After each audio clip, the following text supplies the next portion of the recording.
그런 얘기라서 이게 우리가 쓰기에는 되게 좀 뭔가 마음에 안 드는 거예요. 그래서 디스플레이에 쓰기에는 사실은 본 상태일 때 전류가 잘 흘러야지 이게 얘가 퍼져갖고 트랜지스터 많이 들어가도 문제 없이 작동할 수 있는 건데, 그죠? 그렇게 하는 거죠. 근데 그래서 우리가 이걸 해석할 때 결과적으로 얘가 왜 몰컨트 쌌냐 하면은 여기 그런 얘기 했었죠. 그리고 이 커런트 자체를 우리가 원래 식에서 변형시킬 때 뭘 바꾸냐면은 주로 이 모빌리티, 전화 이동도 얘의 변화를 우리가 설명한다고 했잖아요. 그래서 이 전화 이동도가 작은 전화 이동도 때문에 이 온컨트가 작다라고 얘기를 할 수 있겠죠. 그래서 우리가 이제 하고 싶은 거는 뭐냐면은 이제 아마포스 실리콘을 갖고 이런 CV드라는 방법을 통해서 이 아마포스 실리콘을 만듦으로써 실리콘 웨이퍼가 아닌 어떤 다른 물질 위, 유리 같은 다른 물질 위에다가 이렇게 TFT를 만들 수 있었다. 그건 좋다 이거예요. 그건 좋은데 그건 좋지만은 이 성능이 마음에 안 든다 이거예요. 성능을 좀 더 향상시키고 싶다 이거예요. 왜? 좀 더 큰 디스플레이, 좀 더 저전력으로 작동하면서도 더 아주 좋은 거를 만들고 싶으니까. 그래서 뭘 하냐? 뭔가 이 사이즈와 스피드가 문제가 안 되는 거예요. 사이즈가 너무 커지거나 스피드가 너무 빨라지면은 이렇게 온컬트가 낮은, 그죠? 오블리티가 낮은 그런 TFT로는 그걸 작동을 더 할 수가 없다, 실제로. 그런 얘기했었죠. 그래서 우리가 지금 뭘 하냐면은 그 근본적인 원인 중에 하나가 이 실리콘을 어떻게 우리가 쓴다고 하면은 실리콘을 쓰는 거죠. 이게 결국 이렇게 랜덤하게 배치되어 있는 거로 인해서 이렇게 디펙트 스테이트가 중간에 생기는 거잖아요. 이거는 굉장히 근본적인 이유죠. 실제 우리가 여기다가 이제 하이드로젠, 수소를 넣어줘갖고 최대한 이 결함 상태들을, 이 디펙트 스테이트들을 없애려고 했어요. 수까지서. 그럼에도 불구하고 여전히 높은 이 디펙트 density 결함 양이 존재하는 거죠. 솔직히 사실 제일 쉬운 방법이 뭐냐면은, 그러니까 어쨌든 우리는 하고 싶은 거는 이 결함 디펙트들을 없애고 싶은 거잖아요. 그러면 제일 쉬운 거는 사실은 우리가 앞에서 얘기했지만은 열을 가해주는 거예요. 열 에너지. 일단 가열하는 겁니다. 가열하면 사실은 얘가 이 열 에너지에 의해서 원자들이 이제 에너지를 얻는 거잖아요. 원자들이 에너지를 얻으면은 원래 얘네들이 지금 이렇게 랜덤하게 있다는 건 사실은 자기들이 제일 안정한 위치에 있지 않다는 거거든요. 어쩔 수 없이 에너지가 부족하니까, 그죠? 원자들이 하나씩 날라오면서 위에서부터 날라오면서 원래 자기 위치에 가고 싶은데 못 가고 그냥 어쩔 수 없이 그 위치에 지금 있는 거예요. 그러니까 우리가 만약에 충분한 열 에너지를 가해주면은 그 에너지를 갖고 이 원자들이 자기들이 알아서 자기들 안정한 위치를 찾아간다. 그죠? 즉 변함이 없어지려고 한다. 그죠? 그렇겠죠? 그래서 우리가 만약에 이렇게 아모포스 상태인, 그죠? 비정지 상태인 아모포스는 얘가 아모포스 실리콘에서 열을 가해줘요. 그래서 이제 에스페란 열이 사실은 굉장히 고온입니다. 굉장히 고온을 가해줘요. 한 1000도 이상 가해줘야 되는데, 그럼 어떻게 되냐? 이렇게 원자들이 일정한 간격 그리고 일정한 각도를 다시 회복을 하겠죠. 그렇죠? 왜냐면 이 구조가 자기들이 봤을 때는 원자 간에 이제 그 인내가 청력이 존재하잖아요. 그게 제일 안정화되는 각도와 거리니까. 그렇죠? 그 거리와 각도를 다시 회복을 합니다. 근데 이제 여기서도 근데 이게 완벽하게 되지 않아요. 왜냐면은 우리가 이제 예서 보면 알겠지만 그린 바드라고 부르는 그 사이에 보면은 이 원자들이 사실 이렇게 일정한 거리와 각도를 갖게 될 때 이렇게 놓고 보면은 이 안은 지금 거리 각도가 일정한데 또 이 오른쪽에 있는 거 보면은 여기도 마찬가지로 이 거리 각도 일정해요. 그죠? 다만 다른 점은 얘랑 이 왼쪽과 오른쪽의 다른 점은 일정한 거리 각도가 배열되는데 그 배열되는 방향이 어떤 축을 기준으로 하냐. 그죠? 얘는 축이 지금 이런 축을 기준으로 지금 배열됐죠. 이 축을 기준으로. 그죠? 그러면 얘는 어떻게 돼요? 이 축이 아니 이거 이렇게 되면 안 되겠다. 이 선을 따라서 요 이렇게 원자들이 이렇게 되어있죠. 이 축을 따라 이렇게. 그죠? 여기는 이렇게 이 축을 이렇게 되어있죠. 원자들이 직선으로 발되는 그걸 지금 봤을 때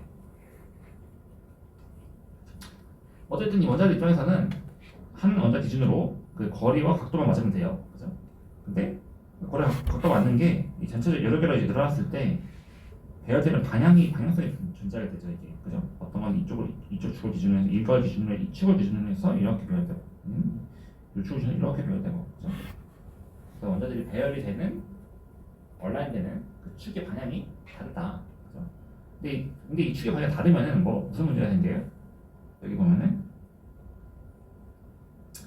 두 개가 이제 서로 다른 방향으로 이제 배열되기 시작하니까 두 개가 만나는 지점에서는 그죠? 이게 만나는 지점 만나는 지점 어떻게 돼요?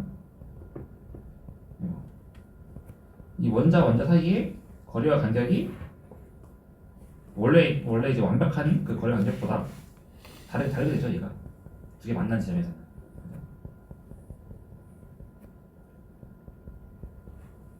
여기서 만나는 지점이니까 요거 유형이죠.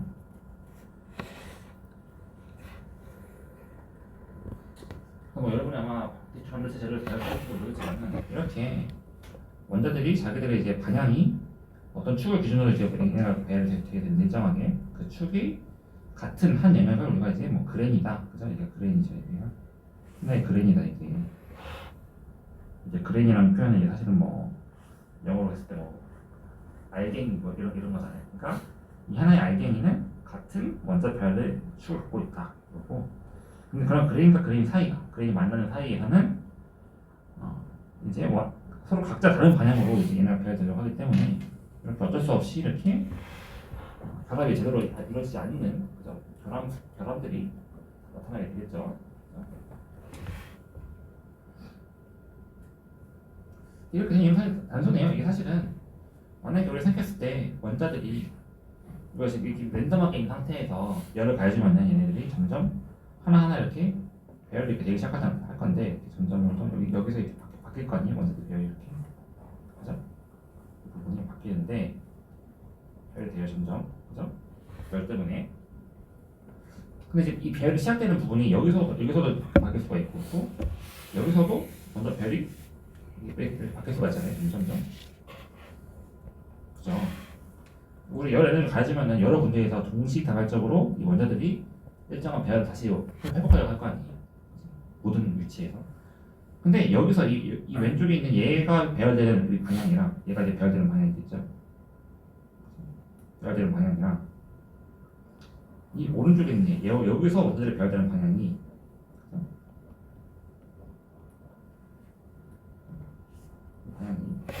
항상 서로 같지 않겠죠. 왜냐면 이게 어떤 방향으로 원자들이 먼저 배열돼서 이게 이 일정한 간접과 거리를 만드냐는 사실은 우리가 결정할 수가 없는 거잖아요. 이건 약간 수용성의 어떤 운의 요소죠. 왜냐면 이제 원자들이 이 열적 요동이라는 게 사실 되게 랜덤한 거다 보니까 열을 받아서 어떤 쪽으로 먼저 움직일지는 사실은 우리가 결정하기 어렵죠. 그래서 이 모든 위치에서 랜덤하게 먼저 이렇게 일정한 배열이 시작되다 보니까 이게 결국에는 그레인들이 여러 개가 생기겠죠. 이게 딱 하나의 그레인만 있으면은 아무 문제 없는데 이 그레인이 생기는 게 여러 군데서 동시다발적으로 생기잖아요. 그죠?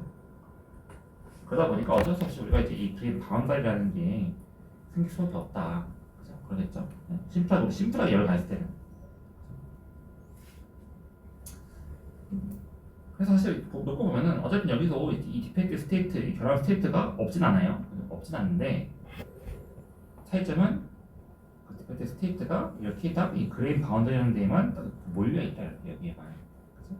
그 외의 부분에서는 이 디펙트 스테이트가 거의 없다. 그래서 결과로만 놓고 보면은 지금 이 아웃포스 상태에서는 이 디펙트 스테이트가 이 전체 물질을 거쳐서 엄청나게 많이 있는 거잖아요. 근데 이 밑에 있는 경우는 여러 가지에서 이렇게 그레인들을 만들어주면은 그레인 내부에는 결함이 없고 이 그레인과 사이, 이 그레인 바운드리에서만 결함이 있기 때문에 이 결함의 양 자체는 훨씬 줄어든다. 그러면 훨씬 줄어듭니다.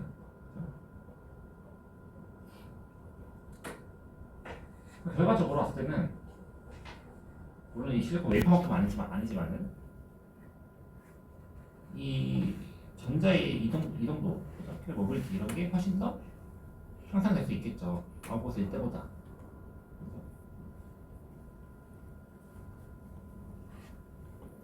근데 문제는 좋다 이거예요. 좋다 이거예요. 근데 문제는 뭐예요? 열 가진다는데 이게 문제지 이게. 열을 가져야 되더라. 열. 우리가 사실 열을 못 가졌던 이유가 밑에 있는 게 유리나 이제 플라스틱이 열에 약하니까 우리가 열을 많이 못 가졌던 거잖아요. 그죠? 우리가 열을 가질 수 있었으면 처음부터 이 실리콘 만들 때부터 CVD 할 때부터 열을 그냥 왕창 가지면 되는 건데 그렇게 이제 못했단 말이에요. 그래서 이제 뭐 어떤 방법을 쓰냐 그래서 열을 가져야 되는데 대신에 얘는 이 열이 아래쪽에 있는 기판에 영향을 주면 안 된다. 그래서 유리나 플라스틱 같은 기판에 영향을 주면 안 된다.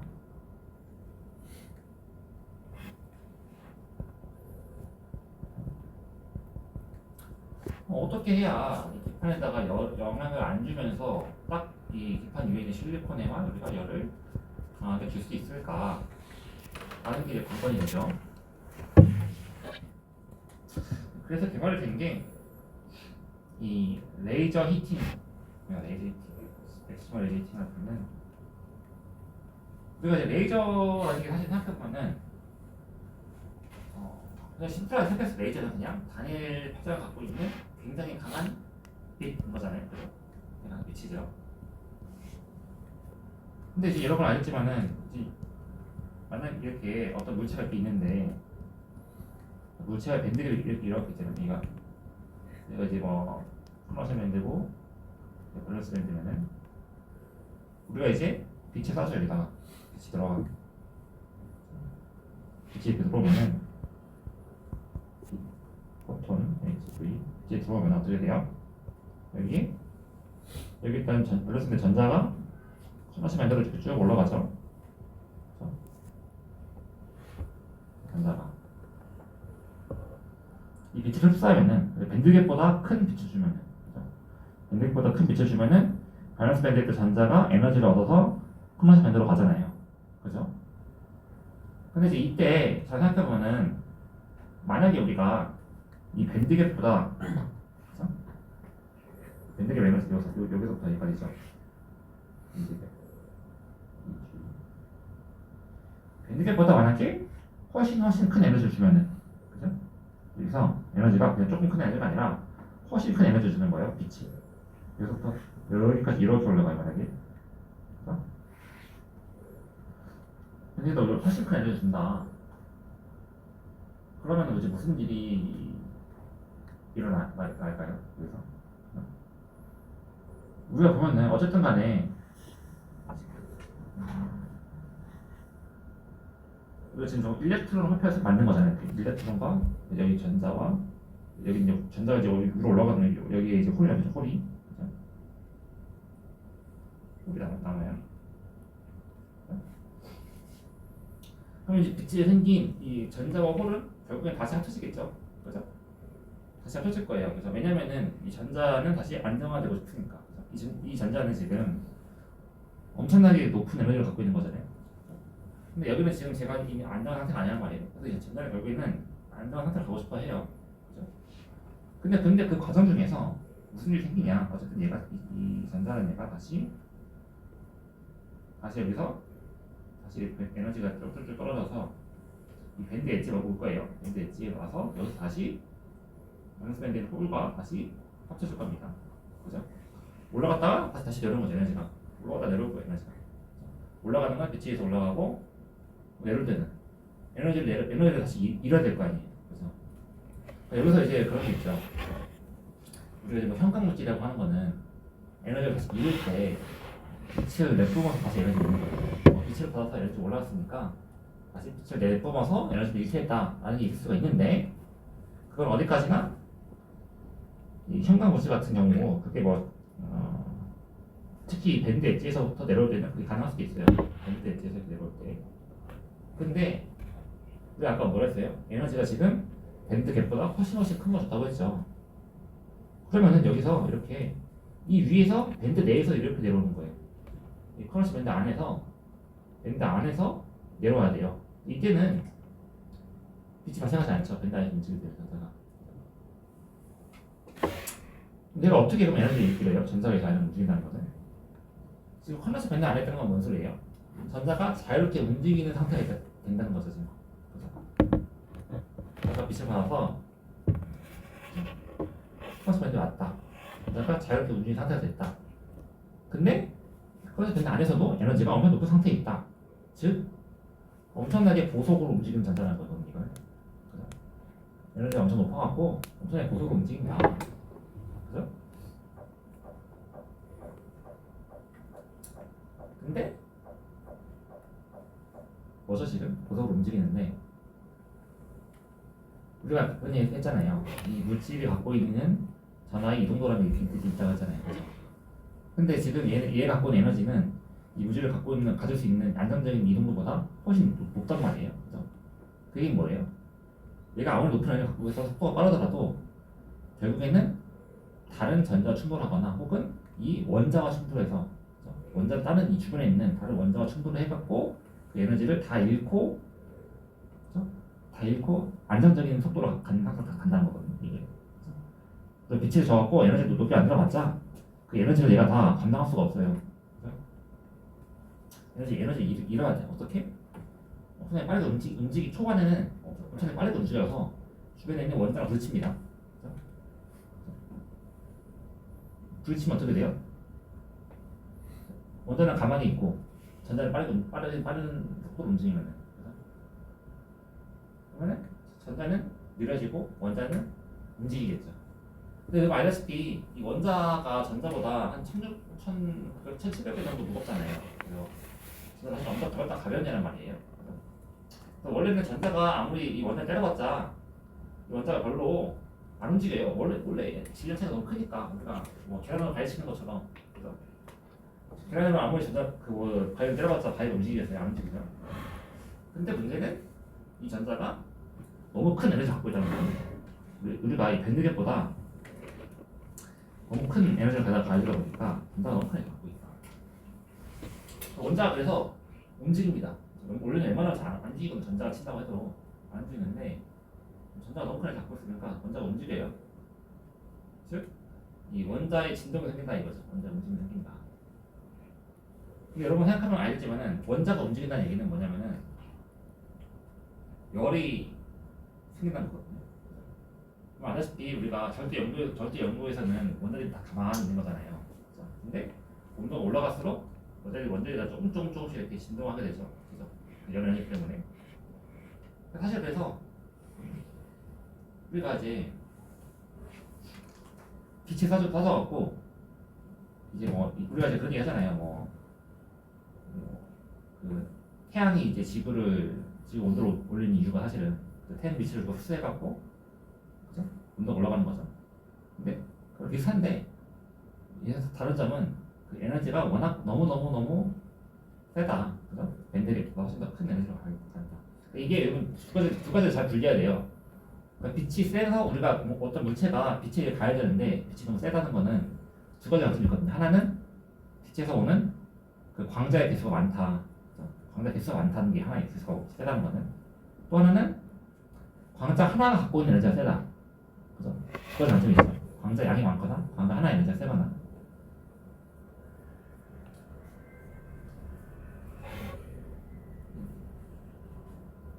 근데 여기서는 우리가 광자의 양을 늘리는 게 아닙니다. 광자 양이 좀 많긴 해요. 기본적으로 좀 많이 필요하긴 한데 여기서 이제 우리가 이제 여기서 엑시머 그래서 굳이 레이저인데 엑시머 레이저다 라는 거는 뭐냐면은 엑시머다 그러니까 파장이 짧은 그죠? 엑시머 가스 쓴다는 거는 뭐 크립톤이랑 가스 쓴다는 건데 그러니까 왜 그걸 쓴다면은 만들 수 있는 파장이 그죠? 파장이 짧은 그런 레이저예요. 보통 뭐 193나노 혹은 254나노 정도로 파장이 짧습니다. 그러니까 여기서 단순히 전자가 밸런스 밴드에서 클러스 밴드로 그냥 가는 게 아니라 클러스 밴드 안에서도 저 위까지 올라가요. 그죠? 저 위까지.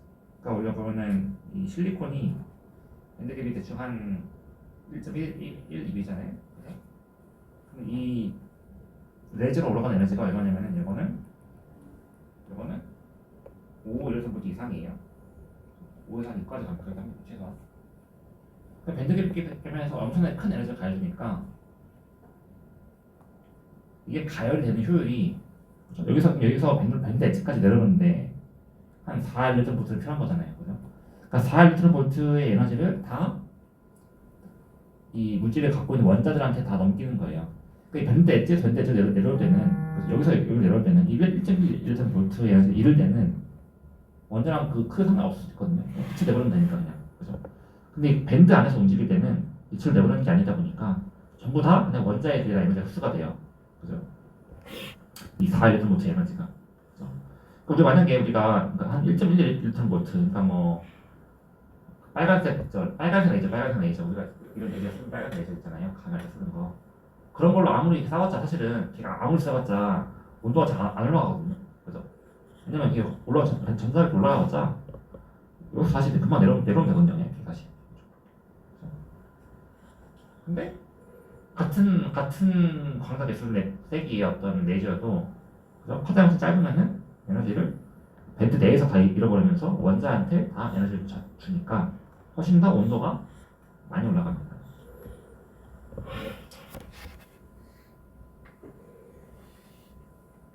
그래도 중요한 점이 하나는 이렇게 파장이 짧잖아요. 그죠? 에너지가 크잖아요. 이러면은 이게 또 필요한 이유가 뭐냐면은 우리가 이렇게 빛을 쏴서 얘를 가열시키려고 해요. 가열시킨다 생각해봐요. 근데 중요한 거는 밑에 이 기판이 이렇게 있잖아요. 기판이 유리든지 뭐 플라스틱이든지. 근데 우리가 이 기판을 지금 가열하면 안 되거든요. 그죠? 기판이 가열되면 안 돼요. 그죠? 우리가 원하는 거는 빛을 써갖고 그죠? 이 위에 있는 이 아몬드 실리콘만 가열하고 싶은 거잖아요. 그죠? 밑에는 건드고 싶지 않아. 그러려면 어떻게 되냐면은 이 빛이 전부 다 이 위에서 흡수가 돼야 되잖아요. 위에서 밑에까지 가는 것보다는 위에서 흡수가 돼야 돼요. 근데 그런 걸 배웠을 텐데 이 밴드갭 대비해서 파장이 클수록 그래서 짧을수록 에너지가 클수록 흡수가 더 빠르게 됩니다. 그러니까 밴드갭과 비슷한 에너지가 들어온 것보다 밴드갭보다 좀 더 큰 에너지가 들어올수록 이게 흡수가 훨씬 더 빨라요. 왜냐면 이제 여러분 알겠지만은 이 스테이트가 이제 밴드를 그리긴 하지만은 밴드의 끝보다는 사실은 밴드 안쪽으로 갈수록 이제 이 스테이트가 많잖아요. 그죠? 그래서 밴드 안쪽에서부터 끌어올 수 있는 그죠? 여기서 일로 가는 것보다는 여기서 이렇게 가는 게 훨씬 더 확률적으로 더 확률이 높은 사건이라서 그래서 우리가 딱 이 실리콘의 밴드갭과 가까운 빛보다는 실리콘 밴드갭보다 훨씬 큰 에너지를 갖는 빛이 실리콘에서 흡수가 더 빠르게 되더라. 빛이 이 아모포스 실리콘을 뚫고 밑에까지 가는 게 아니라 대부분이 이 아모포스 실리콘이라는 거에서 다 흡수가 된다. 파장이 짧으면은 그죠? 그래서 이런 어떤 특히 이 파장이 짧아서 거의 이제 이거는 이제 그 자외선 그죠? 그냥 자외선이죠. 자외선이죠. 자외선형입니다. OB 정도 되는 거는 심지어 자외선형도 dim UV라고 부르는 심자외선형이죠. 일부러 그거 쓰는 거예요. 그냥 사실은 이게 심자외선 레이저가 사실 더 만들기 어렵거든요. 일반 레이저보다. 그런데 우리가 굳이 이걸 쓴 이유는 일반 레이저로도 가열할 수가 있어요. 근데 우리가 하고 싶은 거는 딱 이 윗부분만 딱 이렇게 여기만 가열하고 싶은 거니까 그죠? 그런 어떤 짧은 파장을 써갖고 이 윗부분에 있는 아무것도 실리콘만 효율적으로 가열해주는 거죠. 그래서 얘가 이제 가열돼갖고 그냥 이제 원자가 이렇게 움직이는 게 아니라 한 번 얘네가 녹습니다. 그러니까 워낙에 이제 순간적으로 이제 레이저가 여러분 알다시피 레이저라는 게 사실은 되게 짧은 시간 안에 빛이 한번 왕창 나왔다가 꺼지고 빛이 많잖아 또 꺼지냐 그런 식이잖아요. 빛이 컨티뉴어스하게 나오는 것보다는 대부분이 펄스 형태로 나오는데 그 펄스가 되게 짧은 게 여러 번 나와갖고 우리 눈에는 연속적으로 보이는 거지 실제로는 보면은 레이저 수업 한교수님 거 많이 들었는지 모르겠는데 나왔다가 꺼지고 나왔다가 꺼지고 나왔다가 꺼지고 하는 게 교류처럼 이렇게 반복되는 거죠. 근데 얘네가 이제 한번 샷, 한 샷 이렇게 아주 짧은 순간 나오면 한번 샷 딱 맞으면은 걔네가 어떻게 돼요? 순간적으로 온도가 한 2000도까지 막 올라가요 이렇게 그 순간 온도가.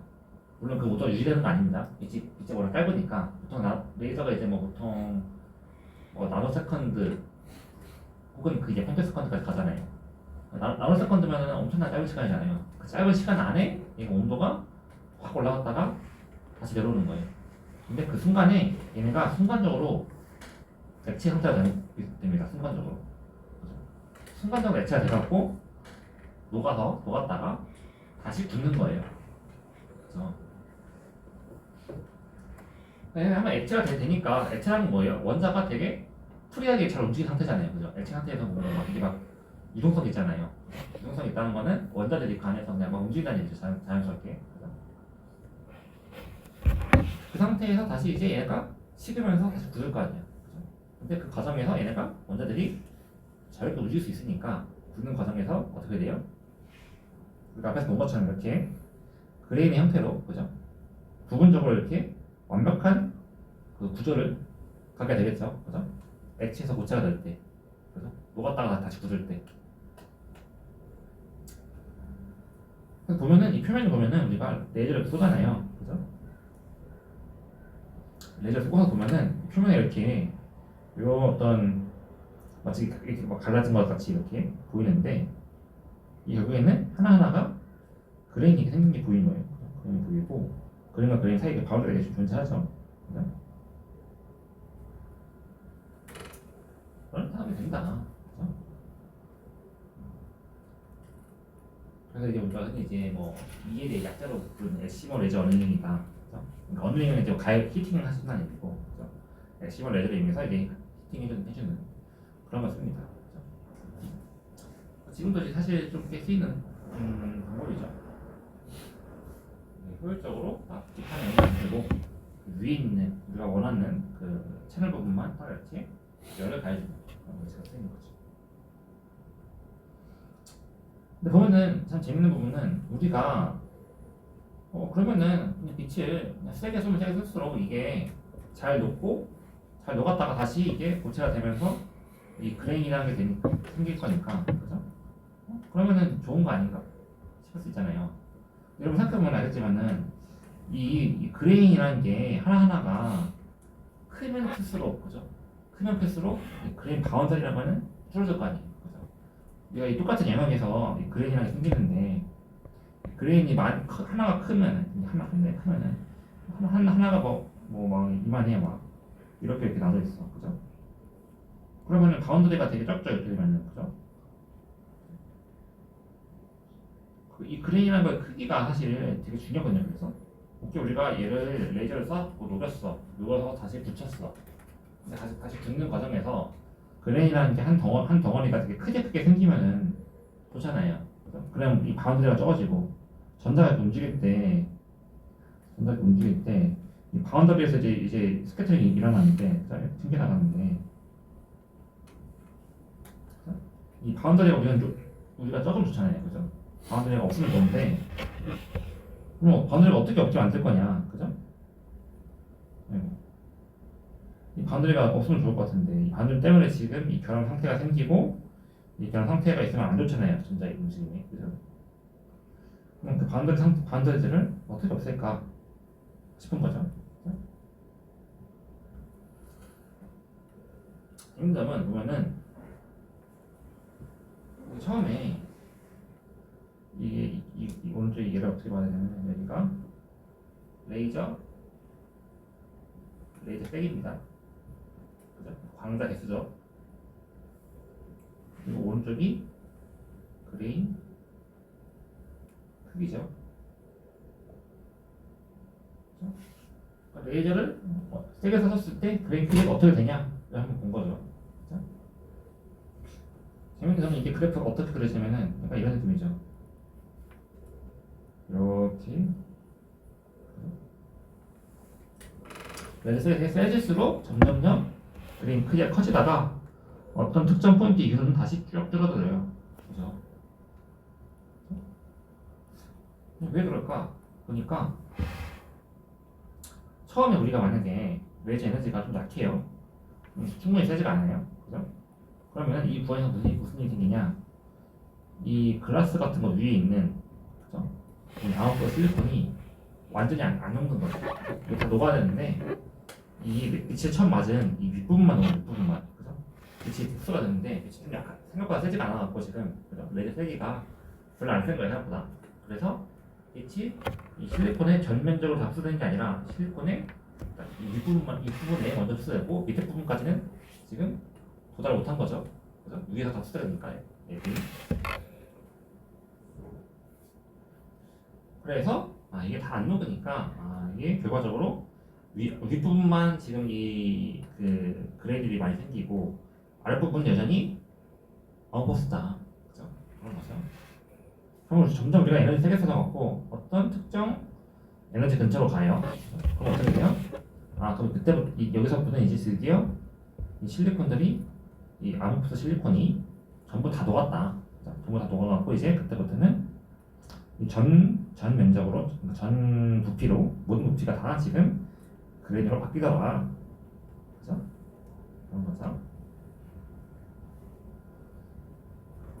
그래서 문제는 뭐냐면은 오케이 좋아. 그러면은 우리가 또 에너지 더 높여주면은 전면적으로 다 잘 녹을 거니까 그럼 여기서 이제 얘가 다 똑같이 그레인이 생겨야 되는데 왜 에너지가 더 세지면은 그레인이 더 작아지냐 갑자기. 그레인 작아지면 안 좋잖아요. 그레인 많아지면 그레인 광들이 많아지니까 전자 공률이 안 좋은데 왜 갑자기 그렇게 되냐? 이건 사실은 우리가 앞에 그런 얘기 했었죠. 어떻게 했냐면은 여기서 이 아우구스에서 원자들이 다시 일정한 별을 만들 때 그래서 연료를 갖고 다시 일정한 별을 만드는데 여러 군데에서 이제 일정한 별을 동시다발적으로 만든다고 했잖아요. 그게 이제 그레인들이 이제 방향을 다는 이유고, 그죠? 근데 재밌는 점은 이게 만약에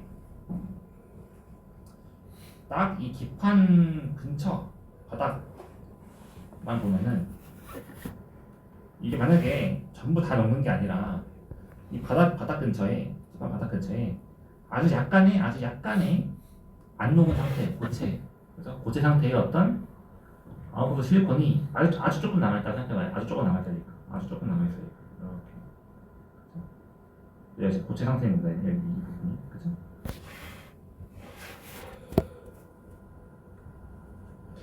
아주 조금의 이 고체 실리콘이 남아있으면은, 그죠? 얘네들이 액체 상태에서도 녹았잖아요. 이 부분 지금. 녹은 애들이 다시 고체로 굳을 때 이미 존재하는 이 고체 상태를 기준으로 해서 거기서부터 다시 고체가 되는 거예요.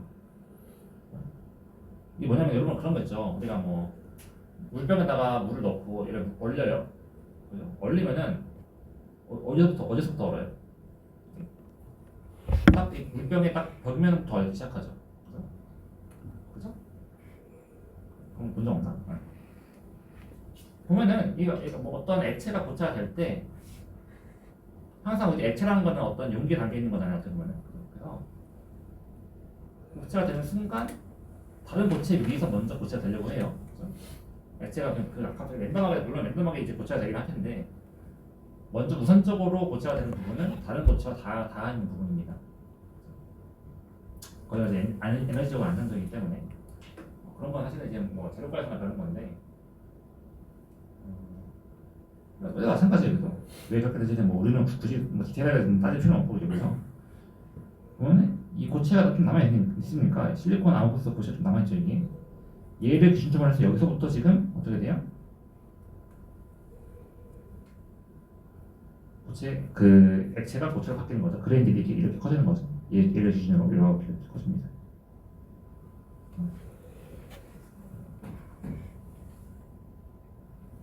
다른 부분의 고체가 되기 전에 먼저 이 고체가 있는 위치 기준으로 다시 여기서부터 그레인들이 커지는 거죠. 액체가 고체가 되는 거죠. 그래서 어떻게 되냐면은 이렇게 그레인 하나하나가 큰 그레인들이 생겨요. 이렇게 이 큰 그레인들은 원래 이 바닥에 있는 나무 고체를 기준으로 생긴 거죠. 먼저 얘네가 커지기 시작하니까 고체가 원래 남아있던 그 실리콘을 기준으로. 그래서 이게 완전 랜덤하게 밑에는 지금 전부 다 완전 다 100% 녹는 100% 녹는 거거든. 100% 녹은 거는 이 그레인들이 랜덤하게 생기는데 100% 말고 한 99% 녹아서 한 1%에 이렇게 안 녹은 게 존재하게 되면은 그 나머지 1%가 이 그레인들이 자라기 시작하는 스타팅 포인트가 되면서 하나하나의 그레인이 크게 생기는 거죠. 근데 가능하더라. 그래서 뭐 실제로 이렇게 그레인이 커야지 뭐가 좋아요? 여기 보면은 전화 이동도 그죠? 전화 이동도죠 이게. 전화 이동도가 실제로 보면은 레이저 에너지에 따라서 어디선가 맥시멈을 찍었다가 다시 내려간다. 그죠? 그레인 사이즈가 좀 증가하니까 그레인 사이즈 맥시멈이 되는 포인트에서 전화 이동도도 맥시멈이 되더라 이렇게. 그죠? 항상 어떤 레이저를 쓰든지 혹은 실리콘의 두께에 따라서 실리콘 두께가 두꺼우면 레이저 당연히 더 세게 쏴줘야 되니까. 근데 마찬가지로 어떤 케이스든지 간에 다 이렇게 맥시멈을 찍고 다시 내려온다. 그런 거고. 또 한 가지는 이제 우리가 사실은 이렇게 그냥 그 얘기예요. 이게 한 가지 다른 점이 얘가 아까 얘기한 게 잘 보면은 아예 이게 녹았다가 다시 굳는다 했잖아요. 녹았다가. 그죠?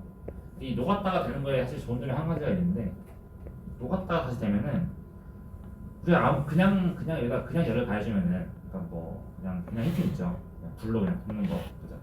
그런 걸 하면은 사실은 온도가 뭐 끼케봐야 한 1000도 뭐 2000도 이상 이렇게 되거든요. 그죠? 뭐 생각보다 그렇게 엄청 많이 올리기 힘들어요. 그렇겠죠. 2000도 정도 되면 사실은 거의 뭐 용광로도 되는 거잖아요. 쌀도 먹는 온도잖아요, 사실. 그죠? 근데 레이저로 히팅하면은 물론 순간적인 온도긴 하지만은 2000도 이상, 3000도 이상까지 갈 수 있거든요, 온도가 순간적으로. 그럼 존재이 뭐냐? 우리가 이제 도펀트를 넣어주냐, 도펀트를 넣어주는데 도펀트를 넣어준다고 해서 제가 무조건 다 이제 전자를 만들거나 홀을 만들거나 하지 않잖아요. 도펀트가 도핑이 우리 항상 물론 15일째는 도핑하면은 도핑하는 만큼 다 캐리어가 생긴다 이렇게 가정을 했지만은 실제로는 도핑이 캐리어는 아니거든요, 그죠? 일렉트론 캐리어는 이제 아니죠. 도핑이 생기는 게 도핑된 양보다 그 캐리어가 생기는 양이 좀 적잖아요, 원래는, 그죠? 그래서 보면은 원래 이 도핑 양이죠. 도핑 양이 이렇게 증가할 때 그 저항값이 전기 저항값이 원래는 도핑하면은 전기 저항이 작아져야 되잖아요. 캐리어가 많아지니까 작아지다가 어느 순간부터는 다시 이제 이렇게 증가하거든요. 그죠?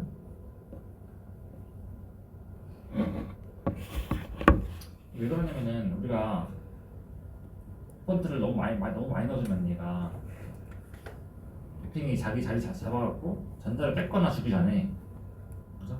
뺏거나 줘야 되는데 그러지 못하고, 그죠? 오히려 전자의 움직임을 방해하는 역할을 할 수 있단 말이에요.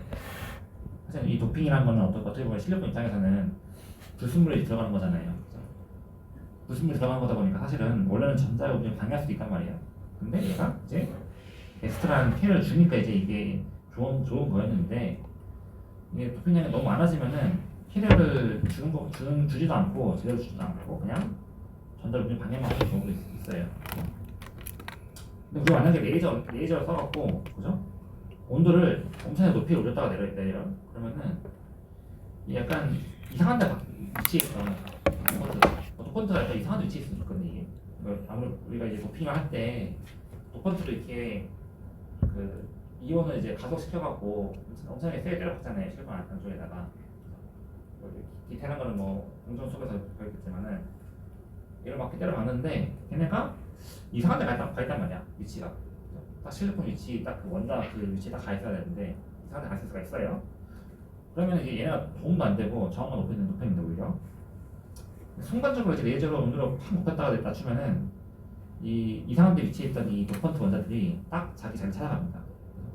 딱 그 실리콘 원자에 딱 위치에서 잘 찾아가요. 그죠? 그러면 어떻게 돼요? 그때 그렇게 되면은 실리콘 원자 4개랑 결합하면서 전자를 하나를 주거나 뺏거나 하겠죠. 그래서 저항이 또 정상적으로 감소한다. 도피량이 많아지더라도 이건 뭐 나중에 공정하면 좀 더 잘 이해할 수 있는데 그런 거예요. 네, 도피한다고 이게 무조건 전부 다 그게 캐리어가 되는 게 아니라 일부만 캐리어가 되는데 그거의 효율이 우리가 레이저로 가열하시면은 더 좋아질 수가 있다.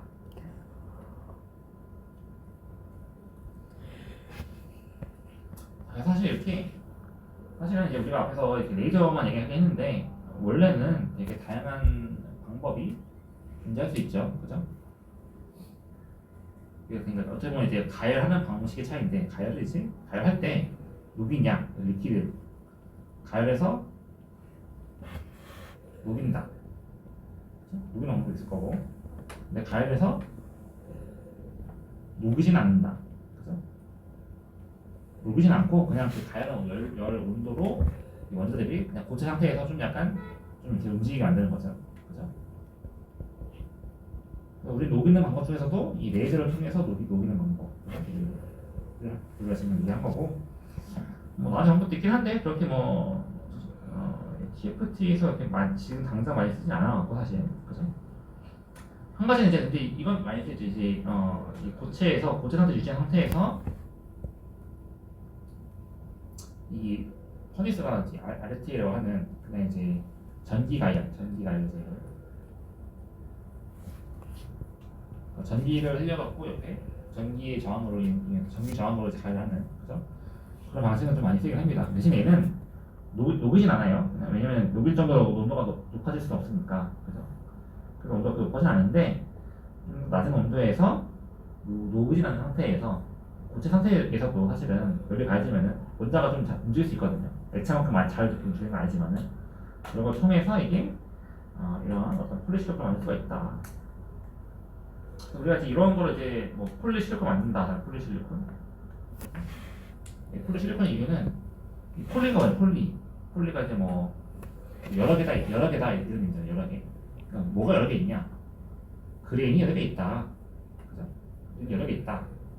그래서 폴리 그레인 실리콘인데 그레인 생각하고 그냥 폴리실리콘이다. 그런 거죠. 그레인이 여러 개 상태다. 참고로 이제 우리가 앞에서 얘기했던 이 웨이퍼는 그레인이 딱 한 개인 겁니다. 그죠? 원자들이 딱 한 축을 기준으로 전부 다 배열되는 거죠. 웨이퍼 같은 경우는 웨이퍼가 제일 좋고, 웨이퍼는 그러면 그레인이 하나니까 그레인 바늘이 없잖아요. 절대 여기 방해 안 되죠. 그런 거고, 지금 우리가 만든 거는 그레인이 여러 개 있어갖고 이런 그레인 바운드들이 이렇게 있는 거죠. 그죠? 그래서 제일 재밌는 점 중에 하나는 우리가 지금 이 첼에다가 레이저를 쏴갖고 얘를 녹였다가 붙여야 되는 거잖아요. 그래서 원래 우리가 앞에서 배웠던 이 아모스 실리콘 구조 있죠. 그렇죠? 아모스 실리콘. 이 구조에서는 우리가 뭐라고 해야 돼요? 얘는 스테거드 바텀 구조죠. 스테거드 바텀 게이트.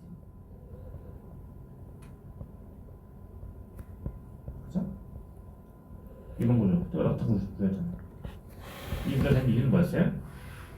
이 구조 하는 이유는 우리가 채널과 게이트 인슐레이터 사이에 이 계면을 최대한 퍼펙트하게 유지하기 위해서, 여기 데미지 안 주기 위해서 이런 구조를 했던 거죠, 사실은.